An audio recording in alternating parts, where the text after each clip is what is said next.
She's no stranger to making history and being in the headlines, especially in the last 6 months. Well, let's get to this year. Yeah, It's been a tough one. a very tough year. Los Angeles Mayor Karen Bass opens the doors to the Getty House and opens up to me in an exclusive one-on-one interview about the city's budget crisis, where we stand after the Palisades fire, That if I was a Palisadian and I'm not back in my house, nothing I'm doing can be fast enough. reaction to the ICE raids happening across LA, And it's just not fair to use our troops as a political stunt. and the City of Angels' first female mayor has more work to do. My job isn't finished. I definitely will be running again.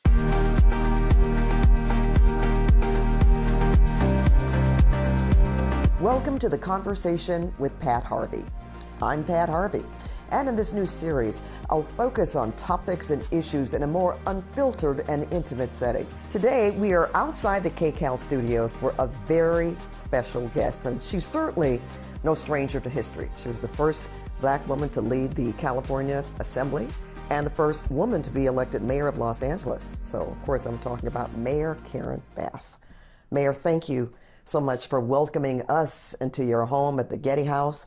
We're in the library right now, That's filled right. with so many books and artifacts about the history of Los Angeles. That's right. And you know a lot about that because you were born and raised here. That's right. I sure was. And, I call you a true Angelino. Yes, absolutely, through and through. And thank you so much for coming. Thanks for having me on. Oh, certainly. Tell me why you went into public service. You have such, you have a business background and having to do with health, but you made the pivot to public service, which is what you've been doing for decades. Right. Actually, you know, Pat, I don't see it as a pivot because I think it was the time period in which I grew up, the tumultuous time of change not just in the country, but in the world. And so I was interested in public service as a child. And listening to my father talk about what life was like in the South, I made a commitment at a very young age. But the difference with me is no one ever told me that's how you could earn a living. So my parents said, you need to find a job. And I was lucky that I was always interested in medicine. So I worked in the healthcare field, but I was always active on the weekends and in the evenings on various community issues. You founded the Community Coalition in the 1990s, so you certainly have been boots on the ground. What even set you up for that, though? Because you were Sure. even in high school and Right. college, you were involved with activism. Well, the first campaign I was involved in was in middle school. And so in high school and college, absolutely. And then I was involved in the anti-apartheid movement in the early 80s. But why I left, actually, foreign policy has always been a major interest of mine. But when crack cocaine hit, when homelessness started to be on the uptick in the 80s, at that time I was full-time faculty at USC Medical School in the physician assistant program. But I walked away from all of that in 1990 and started Community Coalition because I was worried that a health, a social, and an economic problem was essentially being criminalized. And ironically, that's why I ran for mayor. So many years later. I was going to say, you saw that many years Yes, ago. You we saw saw the it coming. problem. And of course, in 92, we had the unrest. 94, you mentioned apartheid, and yes, working up to the vote that happened in 94, but Right. you were involved In even the 80s. Okay. That's right. You were elected to the state assembly at a time of a lot of tumult. Seems to follow me. Well, because let's say that you can handle it. Being the only Black woman in the assembly at the time, what was that experience like? Well, it was interesting because I wanted to focus on issues that I thought were deeply felt within our community, like the foster care system and preventing recidivism. We had a very high recidivism rate during those years. And I found that people embraced me. You know, I had always worked across culture, not so much across the aisle, because I really was never involved in partisan politics until I ran for office. Well, since you brought that up, I'm going to skip ahead to Congress for a minute and go back to the Assembly, because you did work in a bipartisan fashion in trying to get the George Floyd Act passed. You talked to people on both sides of the aisle. Worked closely with Senator Tim Scott. Absolutely. And I want to ask you how you felt about, coming out of that out of the Congress. It didn't fully pass, but you got people to talk about it. Well, not only did we get people to talk about it, when we weren't able to pass it, we went to President Biden and we asked him if he would do an executive order, which he did. And that executive order is still in place. Ironically, Trump did an executive order in his first administration, and that executive order is still in place. So sometimes when you're not able to get it passed, you could do it that way. That means it's temporary. But Biden didn't cancel his, and he hasn't canceled Biden's. So, right now, a lot of, not all, but a lot of the George Floyd bill is in effect. Is still in effect. All right. Well, as Speaker, when you were when you took that mantle, was it 2008? Yes, it was 2008, and 2 months later, the economy of California That's what I was collapsed. about to say when That's I said tumultuous. That's the right. financial crisis of 2008, Right. a multi-billion-dollar budget shortfall for California. $40 billion. $40 billion to be in fact. I want to ask you, with us coming on this, billion-dollar or near Right. billion-dollar shortfall That's right. for the city, did that particular handling of that crisis in 2008, is that helping you meet the moment now? With what Very we're much faced with? so. Very How much Mayor? so. Well, looking at what the solutions, need to be now. So, for example, in the budget that I submitted to the council, by law, I have to submit a budget by a certain date. Yes. At that point, where the revenues were, we had to propose 1,600 layoffs. We knew that was not going to be what we implemented, but again, it has to be done by a certain date. So working in collaboration with the council taking the lead once I hand it to them. Now the layoffs are at 600, but we do believe we're going to be able to continue to significantly reduce that. And I think we'll know by mid-July if whether or not we are able to have very, very few layoffs. That's the goal. Okay, and we're going to come back to that Sure. question. But there was an issue that you campaigned on in 2022, the homeless crisis. That's you right. focused very heavily on that. And after your first year in office, the LA Homeless Services Authority actually reported a jump in numbers. But last year, it reported a decline of about 2%. So where are we today, and what more needs to be done? So so much more needs to be done, but let me just say that when I came in on day one, I did declare a state of emergency because to me, it is an emergency to have so many people sleeping on the street. So my first order of business was to get people out of those encampments and into housing, and we did that. We're continuing to do that. And so in 2023 was the first time we actually had a reduction in the number of people who were unhoused on the street. Now, the numbers in shelters went up, which is frankly what we want to see happen, because that means people are off the street. Where we really lag is getting people into permanent housing, because I don't care what you do to expedite, and I have eliminated a lot of red tape and expedited the permitting process. It still takes a long time to build. One of the things that our city never invested in is long-term interim housing, some place for people to go while permanent housing is being built. And so the model that we came up with was temporary, and that was placing people in motels. That is not a cost-effective model. We need something that's more cost-effective. So now we're in the process of transitioning into more cost-effective models. Now, having said that, at the same time as I was addressing the emergency, I was also trying to diagnose what was broken in the system. I knew the system was broken. The system's been around for 3 decades. Everybody knew it was broken. Otherwise, I would have stayed in Congress. So how do you address an immediate problem and transform a system at the same time? And it has been difficult. What I've learned in the process is that there's a lot of pieces of legislation and regulations and rules that actually keep people on the street. Can I share one with you? Of course, of course. To me, one of the most egregious ones applies to veterans.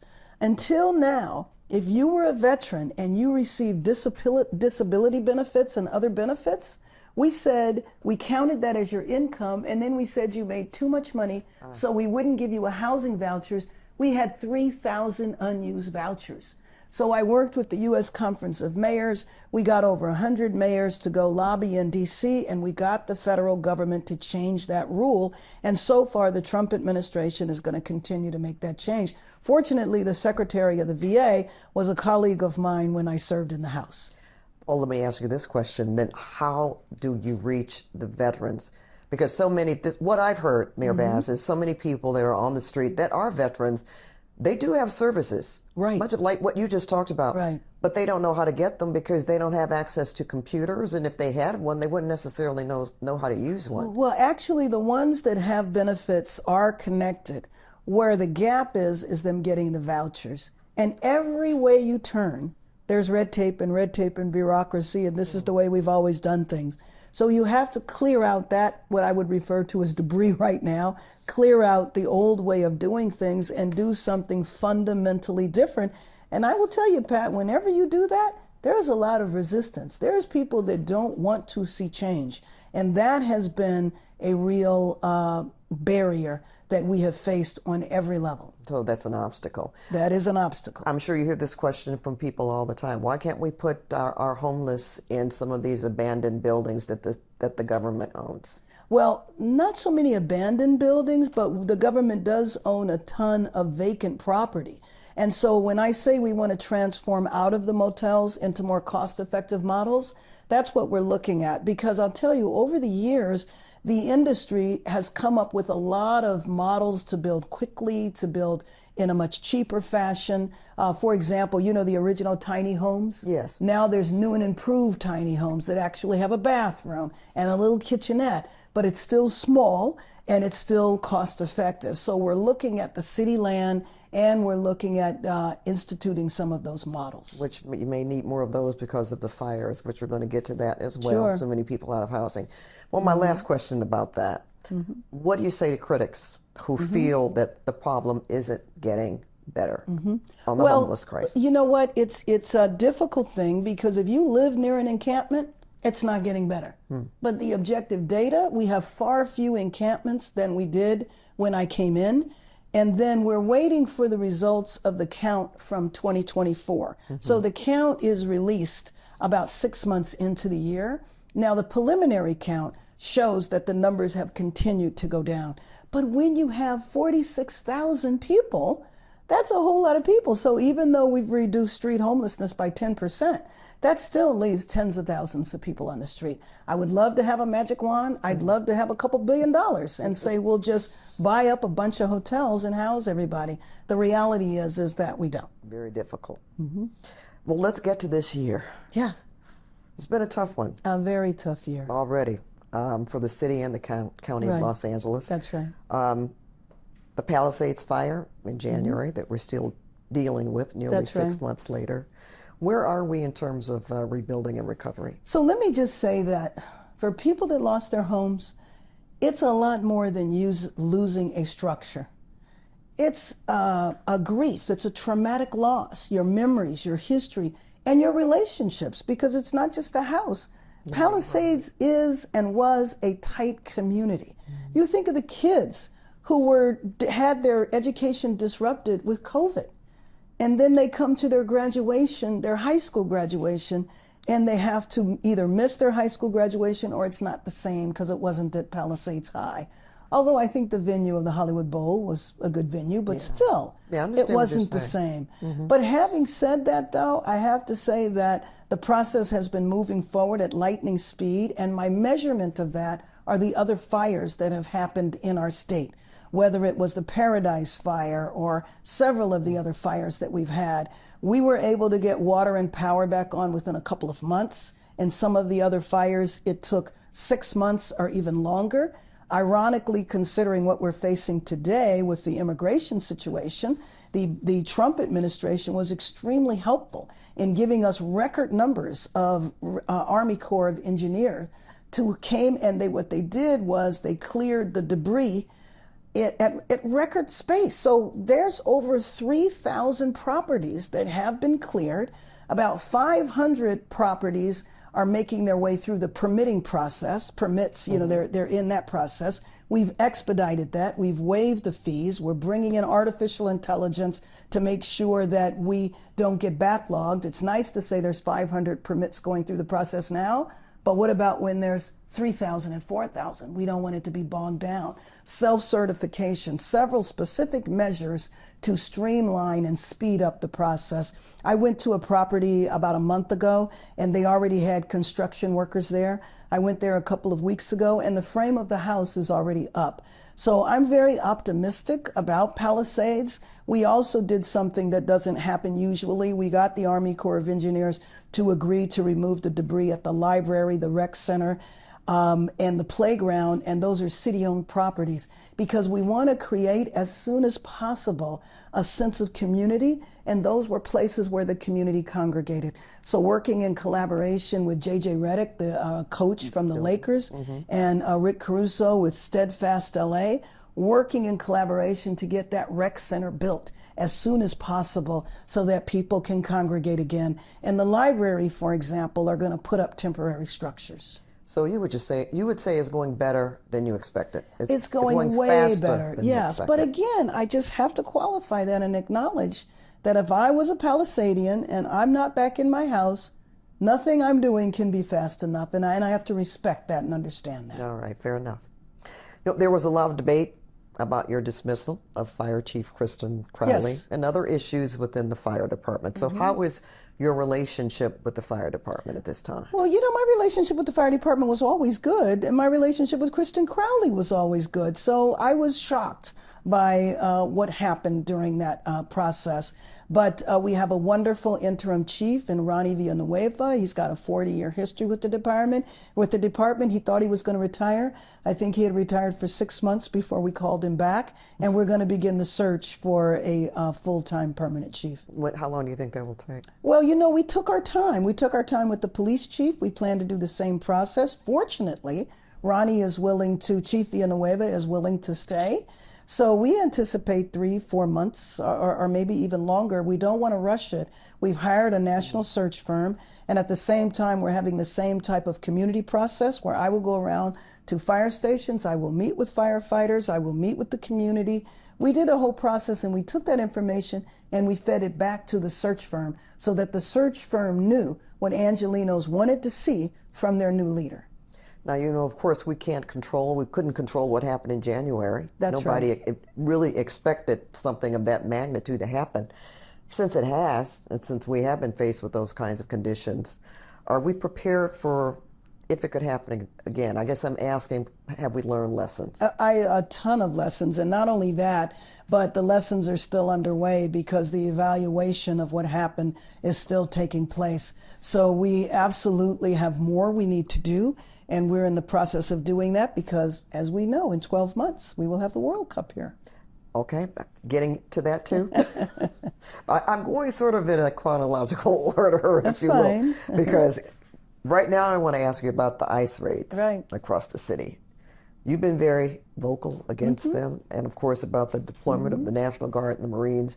I heard you talking about the Army Corps of Engineers coming here to assist in the fire. So did the National Guard. The National Guard did too. To have them come back in very different circumstances. I know how you feel about that, and we heard how you felt about J.D. Vance's response in saying that you and the governor encouraged people to protest. So, are you past that? Have you talked to him? Have you talked to the administration at all about that? No, I haven't. I have put out a formal request, though, to speak directly with the president, and I hope that will be answered soon. But I just think that it was shameful for both the vice president as well as the Homeland Security Secretary to parachute in town, to be here for a few hours, to know absolutely nothing about our city, and to make the proclamations that they did. The city is in chaos. It took the president and the National Guard to save the day. And that the National Guard was protecting 2 buildings. They were not doing crowd control. The Los Angeles Police Department, the Sheriff's Department, and then some of the regional law enforcement agencies protected the city. We did not need the National Guard. But can I mention something? I don't think people realize the young women and men who do these deployments, before they're deployed, they're working, they're leaving their jobs, they're leaving their schooling, they're leaving their family. We know people lose their jobs with these deployments. Their education gets turned upside down. And it's just not fair to use our troops as a political stunt. They were not needed here. There was no reason for the administration to come in and seize power from the governor. We have a great relationship with the governor. If we needed the National Guard, we would have called up and requested it. So this is being forced on us, which is why I've described it as an experiment to see how much the American public will tolerate intervention from the federal government in seizing power from a state. Well, we know we have had public, when you talk about how far that can go, how much people will take, people have experienced families. We've seen pictures of people being snatched off the streets. Do you have any idea how long these raids are supposed to continue? They haven't told you anything. You know, we've been managing things by rumor. And so rumor has it that they'll be here 30 days. We have no concrete information. The chief has no concrete information. And so we're both reaching out. I know he's going to reach out to other chiefs around the country because this is not just happening to LA, but there's nothing as extensive as LA. You know, on Friday, I drove past the federal building in Westwood. It was actually about Iran, about 150 protesters. There were about 150 Marines there, and I just felt bad that our troops were being misused in such a way. What do you say to Angelenos who look to you as the mayor of their city? What do you say to them when they are fearing for their livelihoods? I say to them that I will defend them. I will push back. It is fortunate that I served in Washington and I'm familiar with the administration and the Congress, and that we were going to fight for our city, and we're not going to allow this to tear our city apart. And you know, every month, because the station has participated in it, we're having these beautification activities called Shine LA, where we want Angelenos to come together and help get our city ready to welcome the world. And of course, the city departments are going to be doing their share, but you know what it means because you and I were both here after 1992, and what it meant when the city came together in unity and said, you know what, we're not going to let this happen to our city. We're going to prepare to welcome the world. And so I want things to move in a positive direction, and I don't want anything, including the administration, to hold us back. There's so many ways that our city will benefit from the World Cup coming. 2026, next year for the World Cup. Is the city ready to handle that event and the Olympics in 2028 from an economic standpoint and a public safety standpoint? I'll tell you, if they were held today, no. Will we be ready? Absolutely, we will be. But here's something that's interesting because we're wasting our resources now on this political theater, when we need to be focusing our resources on addressing the shortcomings from earlier in the year, as well as preparing to welcome the world. 8 games are going to be played here. They'll be played in Inglewood at the fabulous venues in Inglewood, but you know that the people who come here will also be visiting Los Angeles. This is an opportunity to uplift our businesses, to address, you know, many of our neighborhoods. I want to show off all of Los Angeles. I don't want people to just go to the traditional tourist spots. I want them to know about all of our neighborhoods. Considering everything that you have to deal with right now, and let's say the raids that are happening across the city, what steps can you tell us that are being taken to ensure that both of these events will be successful? Well, I mean, I think, you know, making sure that we have the right leadership in place, which was when we were making the decision around the chief of police. It was very important for me to look for somebody who had the local, national, and international experience. And so making sure our law enforcement is prepared, recruiting and hiring the officers that we need to have so we can expand the force, strengthening the ties with other law enforcement. Ironically, looking to the federal government for support for security because we're going to need that.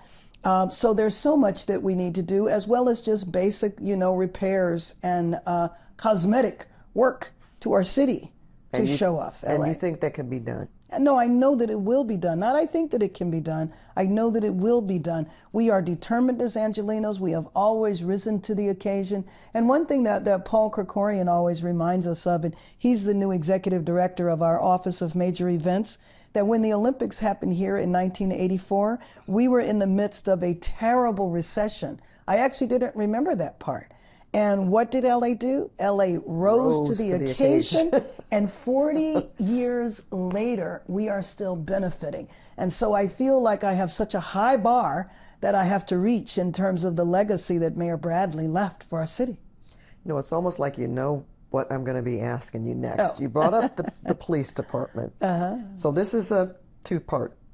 Faced with that billion-dollar budget shortfall we talked about, the council voted 12-3 for a plan that would cut funding for recruitment at the LAPD, leaving the agency with fewer officers than at any point in 1995. What would you say to residents who are concerned about public safety? Because right now, a lot of people are thinking, well, you know, we have this deficit. We're not going to be able to hire as many officers as we need, and that's going to put us at a loss. Our safety is going to be in jeopardy. Right, but you know what? My number one responsibility and the number one responsibility of all elected officials in LA is keeping LA safe. And so what was done was a temporary measure. What they cut actually was not the recruitment dollars. They cut the class size, but they made a commitment to restore the funding for the class size in the second 6 months of the fiscal year within 90 days. So in my opinion, there was not a cut that was made. But here's some good news and bad news at the same time. All right. The good news is that the recruitment is not a problem. There are plenty of young people who want to join the Los Angeles Police Department. The bad news side of it is that we've had difficulty getting them through the hiring process in Los Angeles, in the city. And so we've brought in new leadership and new leadership within the personnel department. And we look forward to getting rid of that layer of red tape that has held back the hiring. Okay. Now, I still have to come back. Sure. I know there has been, well, I shouldn't say I know, but according to the city controller, $30 million alone for the protests that just happened. Right. And another $5 million to pay for overtime. No, I think it was 30 in total of what we spent in the last 2 weeks unnecessarily. He is correct. I'm furious about that. There was no reason for that. This was a provocation from Washington.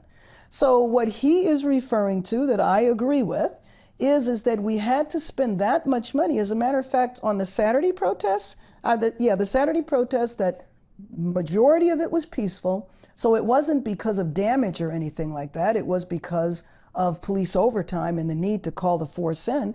That one day cost $8 million. None of this would have happened if we didn't have the raids. So that's what worries me, is at the same time that the administration helped us through the wildfires, they're now causing us millions and millions of dollars that we cannot go to Washington to say and reimburse us. Why and not? so we need, because they are not going to give us the money for this. They're just not. And so, you know, why would you push a city that is already strapped, as most cities are, why would you push us into expenses that are completely unnecessary? If the raid's in, the protests will end. So how, given all of that, and you just answered another question, you can't depend on the federal government for money. For this. Okay. How, with public resources much more needed, but not available necessarily, how are you and city council members going to be handling this issue and making sure that the city's needs are being met? Well, I know you can't pull it out of a hat. Right, but you know what? Interestingly, I know the president is very excited about the games, very committed to its success. So at the end of the day, it might come late. I don't want to depend on it. We have to move forward, and as Angelenos, we always persevere. But I will look to the fact that he is excited and supportive. I know that Casey Wasserman from LA 28 has met with the president a couple of times and has strong commitments around the Olympics, and the same goes for the World Cup. So I will count on that. But I wish that we were not wasting money like we are now with unnecessary protests that would not have happened if they did not provoke the protests with the raids. And by the way, yes, The raids were supposed to be about gang members, drug dealers, violent criminals. And I think the young woman that I saw being arrested today selling flowers at the flower mart, you know, the school children who are intimidated, the parents that didn't feel they could attend their kids' graduation. Why would you hang out? Why would ICE members hang out around a graduation? Now that's to intimidate people. That's not to look for criminals. Why would you snatch people from a car wash and from Home Depot? What about the parents, the moms that had to explain to their kids that their fathers weren't coming home for Father's Day and they didn't know where they were and they couldn't talk to their fathers? And many people are afraid to even go to work or get health care. Exactly right. Well, let me ask you this question, Mayor Bass. What do you tell people when we're talking about ICE agents, but now we understand that everyone may not necessarily even be connected with law enforcement in any way? We don't know who they are. If they're masked, if they don't have any identification or they refuse to show their identification. I was looking at one video today and the label said police. What does that mean? Did you get that from Amazon? Are you a criminal? Now, we don't have any evidence of that in our city, but that absolutely has happened in other cities where you have criminals that are impersonating ICE officers. So it is very difficult to have people driving unmarked cars, tinted windows, no license plate, jumping out of cars with guns, in street dress, no uniforms, no ID, mask. That is terrorizing people. Why would you do that? We hear they're Border Patrol people. We have heard, I don't know, since everything is rumor, that in some places Border Patrol has deputized, regular citizens and put them in charge and sent them to LA. The problem is that when there's no communication and everything's being done by rumor, you have all of these wild stories and we don't know which ones are true. So you're not able to tell people what's fact and what's not? I cannot. Do you refer people, since we're doing this interview, Mayor Bass, if somebody is listening, not knowing what to do or what their rights are, what would you suggest? Yes, we do. I mean, one thing that we are blessed by in our city is that we have a very strong immigrant rights infrastructure. Organizations that have been around for more than 4 decades that have tremendous experience with this. Now, granted, they've never experienced anything like this. When people have been, when places have been raided before, they had access to their attorneys, they could communicate with their families. Now people are disappearing and we don't know where they are. We don't even know if they're still in the country. But within that infrastructure, you can contact organizations like Chirla and Caress and organizations that we say know your rights. It's very important for people to know what they can and can't do when they see a supposed federal agent. But one thing that I would say, and I would like to caution people, especially young people, you cannot mess around with a federal agent. If you do, you could be arrested for a felony, and you have an administration that I believe is chomping at the bit to prosecute. Persecute. Just a little bit more. The Middle East situation that's happening right now, we alluded to it just a moment ago. There are a lot of, in fact, I believe that LA is the largest population of the Persian community outside of the Middle East. That's right.